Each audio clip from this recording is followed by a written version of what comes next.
আসসালামু আলাইকুম ওয়া আলাইকুম আসসালাম ওয়া রাহমাতুল্লাহ। কোনো মুসলিম যদি তওবা করার পরেও বড় শিরকের গুনাহ করে এরপর আবার তওবা করে তাহলে কি আল্লাহ তওবা কবুল করবেন? আল্লাহ কি তাকে ক্ষমা করবেন? আর শিরক থেকে বাঁচার উপায় কি জানার উপকৃত? শিরক থেকে বাঁচার উপায় যে তাওহীদ।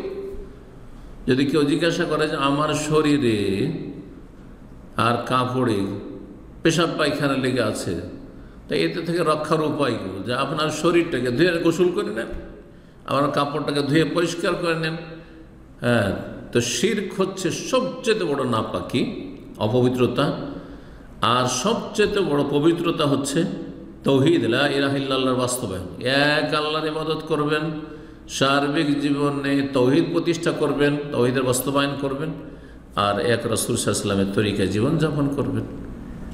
তো একজন মানুষ যদি বারবার শিরক করে বা বারবার কোনো গুনাহ করে তো তওবা কবুল হবে কি না, এর লক্ষণটা খারাপ। যে হতে পারে তওবা নসিব হবে, লক্ষণ খারাপ, কিন্তু তওবা কবুল হবে না এই কথা বলা যাবে না। একাধিকবার ভুল করার পরে, অন্যায় করার পরেও তওবা কবুল হইতে পারে। সবচেয়ে বড় অন্যায়, সবচেয়ে বড় পাপ হচ্ছে শিরক, কুফরি। একাধিকবার কেউ কুফরি করলো আর আবার তওবা নসিব হলে হতে পারে। সাহাবায়ে কেরামদের আমলে এমনটা হয়েছে বাস্তবে। রাসূলুল্লাহ সাল্লাল্লাহু আলাইহি ওয়াসাল্লামের কাছে ইসলাম গ্রহণ করেছেন, আর তারপরে মুরতাদ হয়েছে, তারপরে আবার ইসলাম ফিরে এসছে। আর তাদের জীবনী তো রয়েছে, কিছু কিছু এমন সাহাবী রয়েছে যে হাসনা ইসলাম, তারপরে তার সুন্দর ইসলাম হয়ে গেছে। জি, এই ঘটনা আছে সালাফদের মাঝে, এরকম মেলা ঘটনা আছে। তো বাস্তবেও আছে। শরীয়তে তওবার রাস্তা অতক্ষণ খোলা আছে যতক্ষণ পর্যন্ত প্রতিটি মানুষের সামনে মৃত্যুর মুহূর্ত ঘনিয়ে আসেনি। ইকবাল তওবাতুল আবদি মা লাম ইউগারর, বান্দার তওবা কবুলে যতক্ষণ পর্যন্ত কণ্ঠনালীতে আত্মা পৌঁছে যায়নি, মানে মালাকুল মউতকে দেখে নেয়নি। একেবারে অসুস্থ থাকে, সিরিয়াস অসুস্থ রয়েছে, মরণ অবস্থা, কিন্তু এখনও মালাকুল মউত আসেনি, তওবা দরজা খোলা আছে, হুঁশ থাকলে এখনও তওবা করতে পারে। কিন্তু যখন মালাকুল মউতকে দেখে নিবে, আযাবের ফেরেশতাকে দেখে নেবে, তখন আর তওবা কবুল হবে না।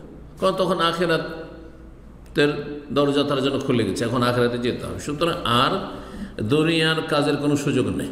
জি, যেমন ফেরাউনের তওবা কবুল হয়নি, আল্লাহ বলছে আল আনা, এখন এই ডুবছো, তখন আযাবের ফেরেশতা দেখেনি, তখন ওয়াকাদ আসাইতা কাবুল, সারা জীবন তুমি নাফরমানি করে বিরুদ্ধাচরণ করতে থাকলে, তাগুত সীমা লঙ্ঘনকারী, ওয়াকুনতা মিনাল মুফসিদিন, সারা জীবন তুমি বিশৃঙ্খলা ফাসাদ সৃষ্টি করতে থাকলে। তো তওবার রাস্তা খোলা আছে, কিন্তু বারবার গুনাহ করা এবং তওবা করার পরে আবার পাপে ফিরে যাওয়া, এই লক্ষণটি খারাপ লক্ষণ, বদনসিব, হতভাগার লক্ষণ, হতভাগা হওয়ার লক্ষণ। আল্লাহ যেন হতভাগা না করেন কোনো ব্যক্তিকে। ঈমান মজবুত থাকলে এমনটা সাধারণত হয় না। জি।